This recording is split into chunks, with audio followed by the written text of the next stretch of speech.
আজ হচ্ছে শনিবার, আজকে সবাই বাড়িতেই ছিলাম আমরা, কিন্তু হঠাৎ করে শ্বশুরবাড়িতে কল আসে যে আকাশ খারাপ, তাড়াতাড়ি সবাই চলে আসো। তো আমরা সেই মতো বেরিয়ে পড়লাম তিনজনই, আমি, নেহা আর মামনি। শ্বশুরবাড়ি এসে দেখি একই কাণ্ড, এতগুলো ধান। আমার তো মাথা খারাপ, আমি করি অফিসের কাজ, আমি কীভাবে করবো এতগুলো কাজ? এক বাপের এক বেটিকে বিয়ে করেছি বস, ধানের কাজ তো আমাকে করতেই হবে। তো সেই হিসাবে আমি ছটপট ধানের কাজে নেমে পড়লাম। আর এখানে মেয়ের বান্না দেখো, ও নাকি ধানের কাজ করবে, তো ওর হাতে পাট ধরে দিলাম। তো ও ওটা নিয়ে টানাটানি শুরু করছে। নেহা কিন্তু ছোটো বাচ্চা হিসেবে ভালোই কাজ করতে পারে, তোমরা দেখে বুঝতে পারবা যে এত সুন্দর করে কাজ করে। আর এই পুরো ভিডিওতে আমাকে তো দেখতেই পারবে না, কারণ সস্তায় বস্তা বলে না, কথায় আছে, সেই রকমই সস্তা ক্যামেরাম্যান আমি হচ্ছি ক্যামেরাম্যান। আমি ভয়েস দিচ্ছি, আর আমার বউ তো আমাকে 1 টাকা মাইনে দেয় না, সস্তার ক্যামেরাম্যান পাইছি। তোমরা আবার ভেবো না যে আমি কোনো কাজ করি নাই, হ্যাঁ আমি অনেক কাজ করছি, কিন্তু ক্যামেরাতে তোলার মতো লোক ছিল না, বুঝছো, তার জন্য আমাকে দেখতে পারবো না। আর আমি অফিসে কাজ করি বলে এটা ভাবো না যে আমি খুব অলস, আমি অলস না, আমি কিন্তু খুব শক্তিশালী। আমি সম্পূর্ণ কাজ একাই করতে পারতাম, কিন্তু আমি একাই করি নাই, কারণ আমি চাই সবাই মিলে কাজ করুক, সবার শরীর ভালো থাকুক। আর এখানে দেখো নেহা মাথায় করে ধান নিয়ে যাচ্ছে, যা কিউট লাগছিল না ওকে।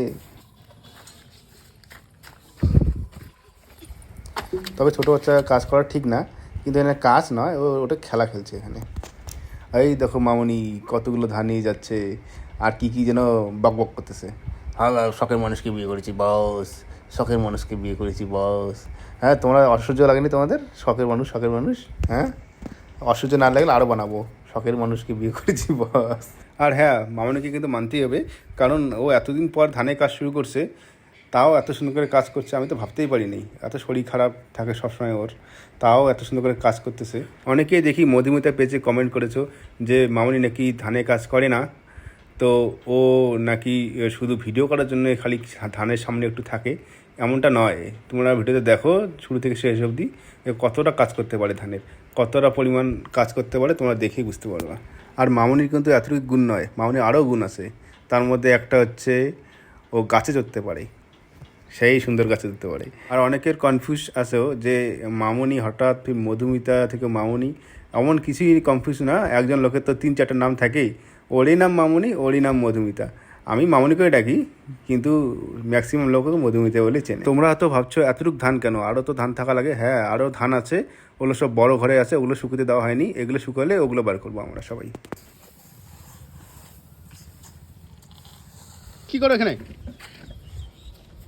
শখের মানুষকে বিয়ে করেছে বস, এইরকম করে মাথায় ধান নিয়ে তো যাওয়াই লাগবে।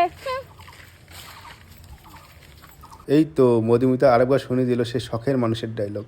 তোমাদের কেমন লাগে ডায়লগটা অবশ্যই কমেন্টে জানাবে, আমার তো ভালোই লাগে। তো আমাদের ধানের কাজ শেষ হয়ে গেল, এখন ধান ঢাকা বাকি আছে, এগুলো ঢাকলেই আমাদের কাজ শেষ। তো আজকে মিনি ব্লগ এখানেই শেষ করছি। তোমাদের কেমন লাগলো অবশ্যই কমেন্টে জানাবে, আর আমাদের যে পেজ আছে পেজটাকে ফলো করে পাশে থাকবে। তো টাটা, বাই বাই, সবাই ভালো থাকো, সুস্থ থাকো। আর দেখো এই নেহা বদমাশি শুরু করেছে ইট নিয়ে, পায়ে বললে কী হবে? এই নেহা, এই নেহা।